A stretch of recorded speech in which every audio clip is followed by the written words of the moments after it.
Hello everyone, I am OS Khan and you are watching Elite Eduworld. In this video, I am going to explain about my participation in science exhibition at my school. Topic: I have selected lava lamp.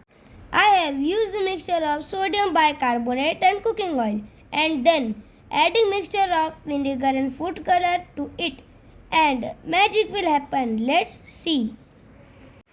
And this is called lava lamp. This is because chemical reaction between sodium bicarbonate and vinegar, due to which CO2 get released, making beautiful lava lamp.